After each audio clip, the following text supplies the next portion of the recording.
Votre gréement vous semble en parfait état, alors regardez cette vidéo, elle pourrait vous sauver la mise. Entre la Dominique et la Martinique, l'an dernier, on a un copain qui a perdu son mât, qui a dématé en navigation. Pourtant, lui, il suivait scrupuleusement les recommandations des fabricants. Et ça m'a amené à m'interroger finalement sur pour quelles raisons les intervalles de remplacement des gréements sont souvent sous-estimés au niveau des constructeurs, et puis pourquoi certains navigateurs vont changer leur gréement plus tôt, et puis d'autres vont attendre beaucoup plus longtemps. Et c'est vrai qu'il y a tout un champ d'informations dont on n'entend pas parler concernant la fatigue des câbles, la fatigue des terminaisons. Dans cette vidéo, on va parler de la durée de vie réelle du gréement. On va parler également des signes de fatigue invisibles et puis des erreurs fréquentes dans l'entretien du gréement. Et on va également voir qu'est-ce que les fiches constructeurs ne nous disent pas.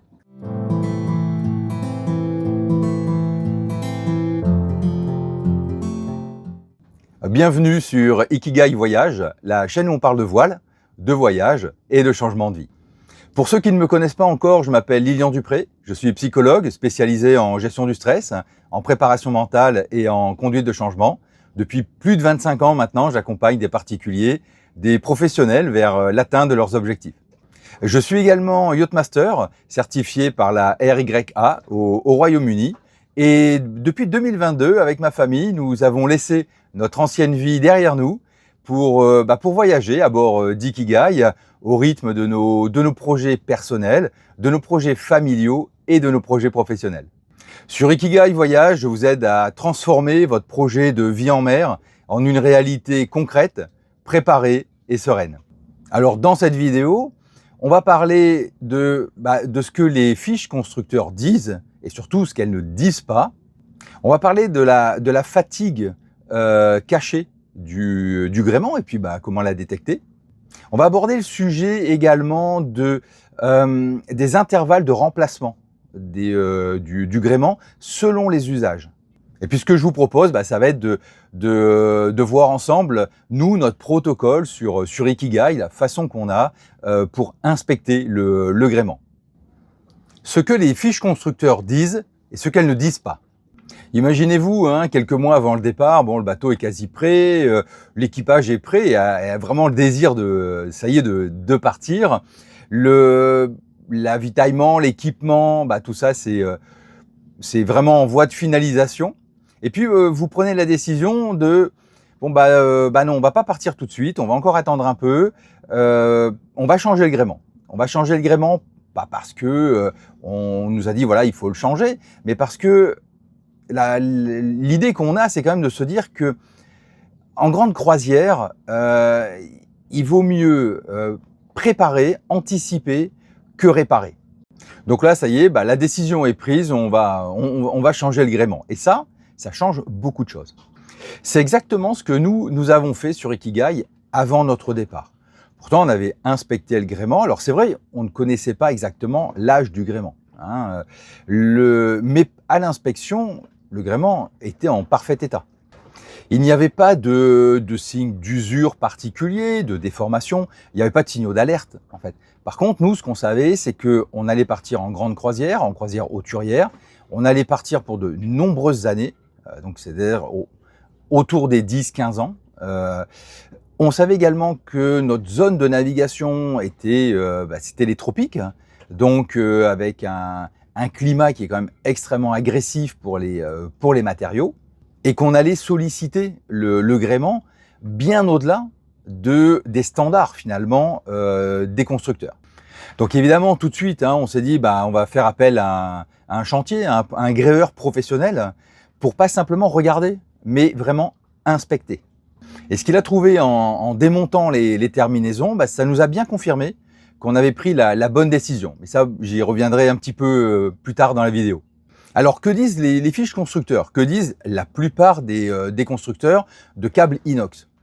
Leur préconisation, c'est un changement du gréement tous les 10 ans ou tous les 50 000 milles, selon ce qui va venir en premier. Alors même si les chiffres peuvent un petit peu varier En fait, les recommandations sont faites sur une utilisation standard. Utilisation standard, ça veut dire de la navigation côtière modérée, ça veut dire aussi un hivernage à l'abri, et ça veut dire pas de grande navigation, pas de grande croisière intensive.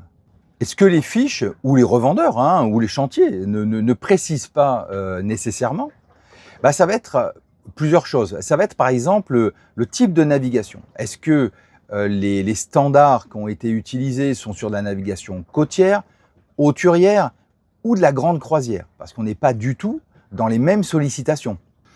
Quelles sont les conditions d'hivernage qui ont été prises en considération? Est-ce que les conditions par rapport au taux d'humidité, par rapport aux UV, par rapport au fait, est-ce que je suis en marina ou dans un mouillage exposé? Quelle est la qualité, la fréquence des rinçages à l'eau douce? Quels sont par exemple les types de terminaisons utilisés?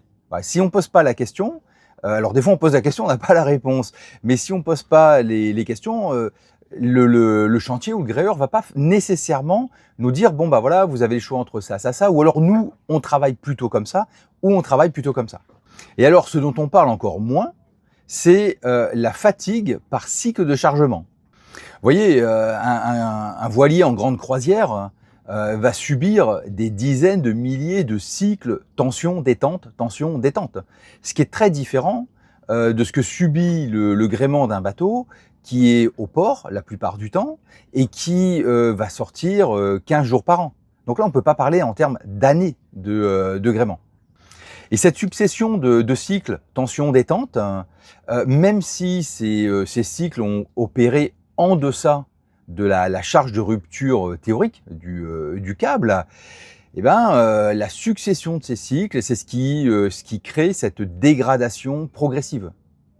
Donc, la fréquence d'utilisation, l'intensité d'utilisation est une donnée qui est aussi importante que l'âge du gréement en lui-même. Les fiches constructeurs, c'est vrai, elles vont vous donner une information qui est utile, mais par contre, elles ne vont absolument pas tenir compte de l'usage réel du bateau. Voilà. 10 ans de croisière côtière à coût de 2 mois de croisière par an, c'est pas pareil que 10 ans de grande croisière. Elles ne tiennent pas compte de l'usage que vous avez fait du bateau, mais elles ne tiennent pas compte non plus, ces fiches, de l'usage qui a été fait du bateau par les anciens propriétaires. Parce que la fatigue, elle est cumulative et elle est invisible. Partagez en commentaire quel type de gréement vous avez. Est-ce que vous l'avez déjà remplacé? Dans quelles conditions? Votre expérience est utile pour l'ensemble de la communauté. Alors maintenant qu'on sait, ce que les fiches ne disent pas, voyons aussi comment détecter ce que les yeux ne voient pas forcément. La fatigue cachée du gréement, comment la détecter vraiment? Il y a une idée reçue qui est assez répandue, c'est que tant que ça casse pas, c'est que ça tient. Alors ça, c'est faux et c'est très dangereux. Parce que la rupture sur un câble de gréement sain, alors bon, un haubans, un bas haubans, un été, un patara ou autre, lorsque le câble est sain, la rupture n'intervient quasiment jamais de manière soudaine et brutale. Cette rupture, elle est la conséquence d'une usure qui a été faite dans le temps et qui s'est faite de façon silencieuse. Alors ce que je vous propose, c'est de regarder ensemble les zones et les signes que nous observons sur Ikigai, et puis on va les regarder par ordre de ce qui nous semble, nous, prioritaire. Notre première zone, c'est la tête de mât, ou les têtes de mât, si on a un ketch, une goélette, une yawl ou autre, et puis les cadènes. C'est notre zone numéro 1, simplement parce que c'est là où les contraintes sont les plus fortes. Alors, on peut les inspecter, on va les inspecter visuellement, on peut les inspecter au toucher aussi. Certains vont le faire à partir du pont avec des jumelles. Bon, l'idéal, ça reste quand même de monter en tête de mât et puis d'aller rechercher la corrosion, les points rouges, les points bruns, On s'aperçoit aussi que la qualité des inox modernes, c'est pas celle des inox qui ont 50 ans, hein, et que parfois même ça sort du hangar, il y a déjà des points de rouge, des points de rouille. On va chercher également peut-être des fissures au niveau des soudures, des déformations au niveau des axes et des matériaux. Zone 2, les terminaisons et les embouts sertis. Les terminaisons et les embouts sertis, en fait, c'est la zone de rupture la plus fréquente. Alors, la plus fréquente pour une raison qui est assez simple. C'est que à cet endroit-là, le câble est immobile et il va subir des micro-flexions. Et puis, c'est aussi à cet endroit-là que l'humidité peut s'accumuler. Et là, les signes qu'on va rechercher, ça va être, par exemple, des brins qui ont cassé, hein, à la sortie des embouts. On va chercher également des traces de rouille en couronne autour de l'embout. On va chercher également des déformations, des gonflements au niveau du fourreau. Zone 3, les ridoirs. Ce que l'on va chercher au niveau des ridoirs, ce qu'on va observer, en fait, ça va être tout ce qui concerne le filetage, les pas de vis, les goupilles. Bon, le risque du ridoir, c'est que sous les vibrations, il se dévisse, hein. C'est vrai que la préconisation, alors on ne le fait pas tous, hein, mais la préconisation en grande croisière, ça va être de changer les ridoirs tous les 5-7 ans. Lorsque vous faites changer votre gréement, le gréement dormant, théoriquement, l'ensemble il n'y a pas que les câbles qui sont neufs, hein. Les sertissages sont neufs, les embouts sont neufs, les ridoirs sont neufs. La seule chose qui ne va pas changer, ça va être vos cadènes, hein, au niveau du pont. En parlant des cadènes, ça peut ne pas être totalement absurde que d'aller checker les contreplaques qui soutiennent ces cadènes. Zone 4, les gaines et les protections. On voit beaucoup de câbles gainés. Alors je parle de câbles parce que je ne vais pas à chaque fois dire le patara, le haut banc, le bas haut banc, les étés, enfin l'été, etc. Bon, donc d'une façon générale, les câbles. La difficulté, c'est que ces gaines PVC, plastique, elles sont censées protéger le câble. En réalité, elles peuvent agir comme un vrai piège à humidité. Et là, on a des problèmes de corrosion, ce qu'on appelle des corrosions par crevasse. Et un câble corrodé, c'est un câble qui a été, qui est fragilisé. C'est vraiment un piège parce que ça donne une impression de protection. Et on en voit beaucoup, hein, beaucoup de katas ont comme ça, des câbles protégés. C'est une fausse impression de protection. Alors je vous dis pas jetez vos câbles gainés, ni de s'affoler par rapport à ça, mais l'inspection ou le changement préventif dans une programmation, on va dire, de l'entretien et du changement du gréement dormant, ça peut être intéressant à ce niveau-là. Zone 5, c'est l'été de génois ou de trinquettes.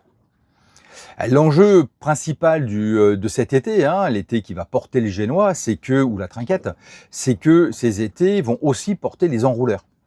Donc ils sont soumis à une contrainte supplémentaire, et cette contrainte, c'est la torsion. Ça veut dire que il faut bien les inspecter. Nous, lorsqu'on est arrivé à Mindelo, on a vu à côté de nous un bateau, une grosse unité, hein, on est sur du 15 mètres. Bon, ils avaient complètement flingué leur été de génois. On a un bateau copain qui a aussi une chaîne YouTube qui, arrivé en Martinique, avait un été qu'il a fallu changer, un été de génois. Là, on est vraiment sur ce type de contrainte. Et le remplacement de cet été, il se fait un peu avant les standards classiques, en grande croisière. Alors je vous avais dit tout à l'heure que je vous dirai ce qu'a trouvé le gréeur. Le gréeur, lorsqu'il a tout démonté, il a inspecté vraiment de façon méticuleuse l'ensemble du gréement. Et au niveau d'un sertissage, bon, il a pris les photos et on a regardé. On avait quand même, mais c'était pas visible. Moi, en tout cas, je l'avais pas vu sur mon inspection. On avait des brins du tauron qui avait cassé, et puis une corrosion de crevasse qui était assez prononcée. Donc, bah oui, comme on disait tout à l'heure, bah ça tient. Ça tient, oui. Si ça tient, c'est que ça casse pas. Bah non, ça tient, mais sous très forte contrainte, le risque aurait été que ça casse. Et c'est vrai que c'est un budget, hein, c'est un budget. Nous, quand on a changé le gréement, on en a eu pour 4 500 €. Alors, un an avant, le devis était à 3 500. Bon, l'inox a beaucoup augmenté, c'est passé à 4 500. Mais on a des voiliers. Et nos voiliers, toute la propulsion, bah, elle est faite au travers du mât et des étais. Donc, enfin des étais, des câbles, hein, Patara, au banc intermédiaire, etc. Donc c'est quand même pour nous le cœur du système. Un bateau, c'est un gréement, des voiles, une coque, un moteur. Si on veut faire très très simple. Ça fait partie des points qui peuvent coûter cher. On peut aussi se dire, bah non, je vais attendre. Plus on attend, plus le risque augmente. Et si ça casse, bah, ça peut être, selon les conditions, ça peut être quand même dramatique. Cette expérience, elle nous a appris plusieurs choses. La première, c'est que même un gréement qui semble sain peut être silencieusement en train de mourir.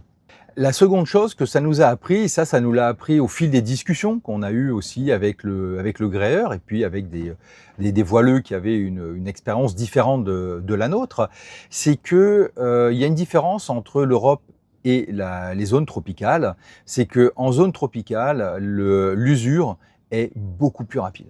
Beaucoup plus rapide parce que les taux d'humidité sont beaucoup plus forts, parce que les UV également sont et la chaleur sont également plus intenses, hein, et donc l'usure est beaucoup plus rapide. Et la dernière chose que ça nous a appris, hein, c'est que, et ça on s'en est rendu compte une fois qu'on avait transaté, hein, c'est que les actions préventives coûtent toujours moins cher que les actions curatives. Et pas qu'en argent. Parce que quand je vois les copains, comment ils se sont démenés pour trouver un gréeur avec des tarifs acceptables, ce qu'ils n'ont pas trouvé, avec des délais en termes d'approvisionnement, en termes d'exécution. Bon, bref, l'histoire, c'est que ça a quand même été compliqué.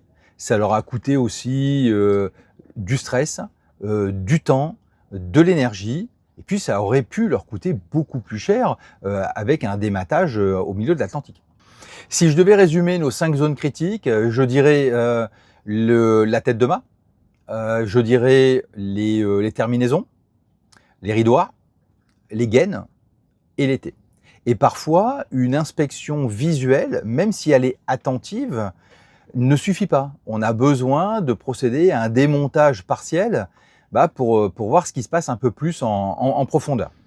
Partagez en commentaire vos expériences concernant le gréement dormant, ou bien partagez cette vidéo à quelqu'un que vous connaissez et à qui ça pourrait être utile.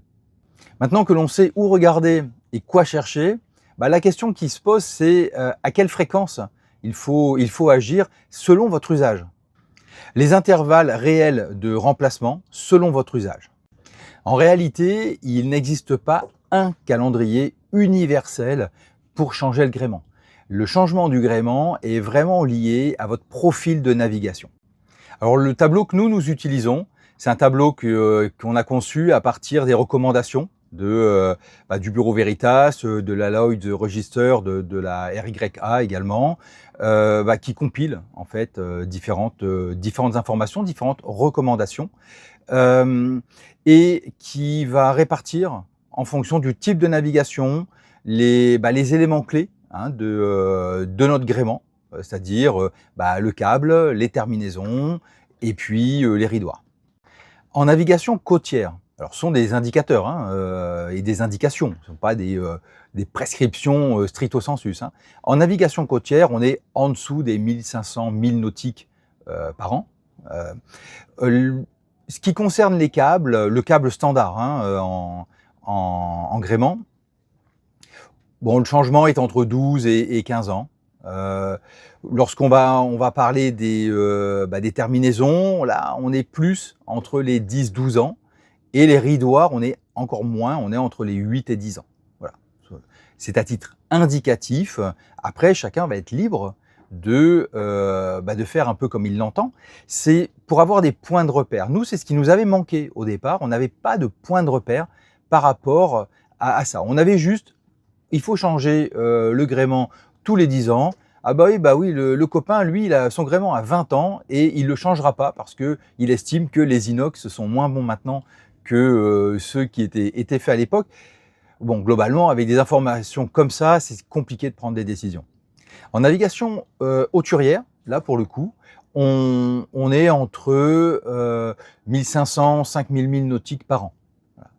Là, ça commence à descendre. Au niveau des câbles, on est plutôt sur du changement tous les 7-10 ans. Donc on retrouve là le côté 10 ans. Hein. Pour les terminaisons, on va être sur du 6-8 ans. Pour les ridoirs, là, on est sur du 5-7. Pour un tour du monde, alors là, pour un tour du monde, ça descend encore. Forcément, le gréement est quasiment tout le temps sollicité. Donc, on va être plutôt sur du 5-7 au niveau des câbles, du 4-6 ans au niveau des terminaisons, et puis du 4-5 ans au niveau des ridoirs. Bon, bref, lorsqu'on est sur un tour du monde qui va durer 5 ans, entre 5 et 7 ans, qui est la durée à peu près classique d'un tour du monde, on sait qu'après un tour du monde, ça peut être assez prudent de changer le gréement. Ça veut dire aussi que si vous achetez un bateau qui vient de faire un tour du monde, vous allez l'acheter et on va vous dire mais il est prêt à repartir. Bah, de façon préventive, de toute façon, si ça tenait qu'à moi, si j'ai acheté un bateau qui revenait de tour du monde, nécessairement je changerai le gréement. Ensuite, sur Ikigai, moi je ne prétends pas détenir la vérité. Hein. Enfin, personne ne détient la vérité. Je vous dis ce que nous ferions dans cette situation-là et ce que nous avons fait avant notre grand départ. Avant notre grand départ, on ne s'est pas posé la question plus que ça. On s'est dit, bon, bah, on change le gréement, on part pour très longtemps, on part sur un gréement neuf. Un point important, et une précision par rapport au tableau, quand nous sommes sur des navigations ou si vous êtes sur des navigations en zone tropicale, vous pouvez retirer 20-30% de la durée de vie de toutes ces données, simplement parce qu'on est sur des taux d'humidité qui sont forts, qui sont permanents, avec des UV aussi qui sont très très forts. Et là, on a une usure accélérée des matériaux. Et toutes les personnes qui ont passé du temps en zone tropicale peuvent vous le dire. Les annexes, elles font pas long feu. Hein. Une annexe qui est prévue en Méditerranée tenir 10 ans, si ici elle tient 3 ans, et pas simplement à cause des UV, mais aussi à cause de la chaleur. Les coutures se décollent, les cols se décollent. Enfin, l'usure est vraiment accélérée au niveau des matériaux. Un mot sur les câbles synthétiques ou le dynéma, hein, parce qu'on en voit de plus en plus sur les bateaux. Alors oui, ça a un avantage, hein, ça a un avantage en termes de légèreté, ça a un avantage par rapport à la corrosion. Bah, de fait, hein, il n'y a pas de corrosion sur ce type de câble. Alors juste une aparté hein, sur le poids en grande croisière. On a des bateaux qui sont chargés à bloc. Hein, on a des blocs de plongée, on va avoir des groupes électrogènes, on va avoir la question du poids. On n'est pas en régate, on n'est pas en train de couper les étiquettes sur les maillots de bain pour gagner du poids. On va avoir alors certains ont des machines à glaçons, des fours micro-ondes. Voyez, on est sur une autre philosophie. Donc oui, ça peut faire du poids dans les hauts, mais bon, au demeurant, tous les bateaux qui ont été construits jusqu'à présent étaient sur des gréements inox et voilà, ils ont fait des tours du monde. Ce que je vois actuellement, hein, c'est qu'on a des bateaux, les bateaux récents sont de plus en plus technologiques et surtout avec des technologies, je ne parle pas que de l'électronique, hein, mais des technologies qui viennent du monde de la régate, des voiles carbone, des drisses en dynéma gainé, Bon, alors j'ai pas de jugement là-dessus. Moi, c'est pas ce que je mettrais sur mon bateau. D'ailleurs, j'ai pas ça sur Ikigai. Heu, Parce qu'on complexifie. On a aussi des matériaux qui sont performants, mais souvent plus fragiles, qui sont pas forcément évidents à faire réparer. Et je trouve qu'en grande croisière, ça peut devenir un peu plus compliqué. Les câbles donc en Dynéma, en fibre synthétique, ont leurs avantages, mais en fait la différence c'est qu'ils ne vont pas vieillir de la même façon. Ils vont être plus sensibles aux UV, plus sensibles à l'abrasion. Donc là, c'est toujours pareil, inspection visuelle, les recommandations au niveau des fabricants. Vous voyez, si je devais retenir l'essentiel là de cette partie-là, je dirais que votre plan de remplacement va dépendre du nombre de milles nautiques que vous allez faire dans l'année, va dépendre de votre plan de navigation, de votre type de navigation. Et puis surtout, lorsque on navigue en zone tropicale, il faut anticiper encore plus les changements, le remplacement du gréement. Et c'est pour ça qu'il est important de formaliser. C'est important d'écrire, de noter tous ces éléments, ces caractéristiques, ces dates. C'est également pour cela que j'ai conçu les outils du navigateur, que ce soit le livre de bord Ikigai Voyage, le carnet de navigation ou mes mouillages de rêve. Ces ouvrages ont été conçus comme des outils pour vous aider à préparer, à sécuriser vos croisières, que ce soit entre amis ou en famille. Bon, donc, ces ouvrages sont disponibles sur Amazon, les liens sont en description. Et pour ceux qui souhaitent un accompagnement plus personnalisé, vous pouvez nous contacter au travers de notre site internet ikigai-voyage.com. Alors on a des repères, on a des zones à inspecter, on a des détails. La question maintenant c'est quel protocole d'inspection utiliser. Notre protocole d'inspection. Alors, je vais vous poser une question. À votre avis, qu'est-ce qui aurait pu se passer si nous n'avions pas changé notre gréement de façon préventive et si nous étions partis avec ce gréement qui avait cette faiblesse au niveau d'une terminaison? Cette question, elle est pertinente parce que, vous voyez, un peu avant la Barbade, on a pris un coup de vent là et le vent est passé de 20 nœuds à 45 nœuds. 45 nœuds, mais en 30 secondes. Le vent est monté très très fort, très très vite d'un coup. Il s'est mis à pleuvoir. Évidemment, il était 3 heures du matin. Ça a duré jusqu'à 8 heures du matin. Donc, ça a beaucoup forcé dans la mâture et au niveau des haubans, du patara, parce que on était au portant. La question, c'est finalement avec nos terminaisons qui étaient défectueuses, qu'est-ce qui aurait pu se passer? Vous voyez, vous retrouvez, il est 3-4 heures du matin. Alors déjà, il y a la fatigue du quart. Vous êtes en famille, il pleut des cordes, ça fait 2 semaines que vous êtes en navigation et là le mât tombe. Bon, c'est pas la croisière s'amuse quand même. La différence qu'il va faire entre une situation catastrophique et une situation anticipée, on peut pas tout prévoir. On peut très très bien se préparer et un accident, c'est un accident. C'est-à-dire que c'est imprévisible. Mais c'est la différence avec une négligence. Une négligence, c'est le fait de ne pas avoir anticipé. On peut anticiper, un accident peut toujours se produire, mais on a bien 2 notions qui sont distinctes. Alors sur Ikigai, ce que nous faisons avant chaque départ en croisière, c'est qu'on fait à minima une inspection visuelle. Ça veut dire qu'on va, avec les jumelles, on va regarder à partir du pont l'ensemble du gréement, en partant de la tête de mât et puis en redescendant. On va vérifier les drisses, on va vérifier les écoutes et notamment tous les points de friction, les points d'usure. On va regarder, checker visuellement aussi au niveau des nœuds. On va contrôler les ridoirs, c'est-à-dire contrôler les filetages, contrôler également les goupilles, voir si tout ça, ça n'a pas bougé. Et puis on teste la tension générale du gréement. Voilà, est-ce qu'il n'y a pas trop de mou au niveau des haubans, du patara voilà. Mais ça, vous voyez, ce sont des choses qu'on fait un peu mécaniquement, en fait. C'est-à-dire que avant de partir, on va se dire, on fait le tour, on regarde la tête de pont, la tête de mât, on tire un peu sur les haubans, c'est bon, il n'y a pas de mou anormal, on regarde les ridoirs. Ça fait un peu partie d'une forme de routine avant le départ. Ensuite, tous les 6 mois, ou alors avant chaque grosse navigation, on va faire une inspection un petit peu plus poussée. Et on va observer de manière très méticuleuse, observation visuelle, observation aussi au toucher, hein, tout ce qui va être sertissage, tout ce qui va être terminaison, tout ce qui peut être étrier, goupille, axe. Voilà, ça, c'est quelque chose qu'on va faire de façon très très précise. Et le dernier point, ça serait avant chaque grande croisière. C'est-à-dire que vous décidez de partir pour un tour de l'Atlantique, vous décidez de partir pour un tour du monde. Donc on n'est pas avant des grandes navigations, hein, on est avant des grandes croisières. Ça peut être judicieux de demander à un professionnel de monter en tête de mât et de faire son check. Parce que lui, a des compétences que nous n'avons pas nécessairement.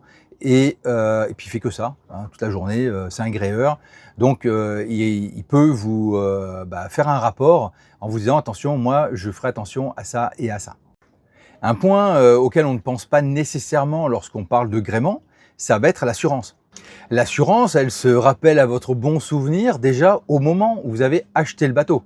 C'est-à-dire vous avez acheté un bateau, vous voulez l'assurer, elle va vous dire ok, moi il me faut une expertise de moins de 6 mois, ça peut être un an, mais en général c'est moins de 6 mois, on veut que le gréement ait moins de 10 ans, par exemple. Ensuite, certains contrats d'assurance peuvent, en cas de sinistre, exiger des preuves de l'entretien du bateau. Et ces preuves, selon le type de sinistre, ça peut être quel était l'âge du gréement. Et donnez-moi la preuve que ce gréement a été changé dans le temps que nous, à la fréquence à laquelle nous, on estime qu'il faut le changer. Parce que là, le risque, c'est qu'on vous dise, non, votre gréement, il a 15 ans, vous ne l'avez pas changé, nous, on ne prend pas en charge. Alors, voyez, nous, sur Ikigai, on a vraiment ces 3 niveaux d'inspection. Avant chaque navigation, on fait une inspection, on va dire, légère. Tous les 6 mois ou avant chaque grosse navigation, on va monter en tête de mât et puis vraiment checker chaque élément, les terminaisons, le câble, on va le checker au niveau visuel, au niveau du toucher, on va chercher des déformations, on va chercher des points de rouille, on va chercher des brins qui sont cassés. Ça, c'est avant chaque grosse navigation. Et puis, avant le départ en grande croisière, donc ça, c'est plus exceptionnel pour nous, mais avant un tour de l'Atlantique, avant un tour du monde, là, on fait appel à un gréeur professionnel qui, même s'il ne nous démonte pas tout le mât, au moins, tout le gréement, au moins qu'il ait son œil d'expert sur l'état du gréement. Partagez votre expérience en commentaire. Est-ce que vous avez par exemple eu déjà des alertes sur votre gréement? Quels sont vos protocoles d'inspection? Parce que nous, moi je vous ai partagé les nôtres, mais c'est toujours intéressant de connaître l'expérience, la façon de procéder des autres voileux. Ça fait avancer l'ensemble de la communauté. Voilà, maintenant vous savez comment lire les fiches constructeurs, comment repérer des signes de fatigue et puis mettre en place vos intervalles d'entretien en fonction de votre type de navigation et puis mettre en place un protocole, votre protocole personnalisé d'inspection du gréement. Les données constructeurs, c'est bien, c'est un point de départ, c'est un bon point de départ. Maintenant, c'est pas une vérité absolue et votre sécurité va dépendre de votre capacité à aller au-delà de l'information générique. Abonnez-vous à Ikigai Voyage. Chaque semaine, je publie des contenus pour vous aider à préparer votre changement de vie à la voile ou vos croisières en famille ou entre amis. Si ce sujet vous intéresse, retrouvez davantage de vidéos sur le même thème dans notre playlist Sécurité, décision et responsabilité du skipper. Si cette vidéo vous a plu, si elle vous a intéressé, si elle a été utile pour vous, pensez à la partager, c'est ce qui aide le plus la chaîne. Et moi, je vous dis à bientôt pour une prochaine vidéo.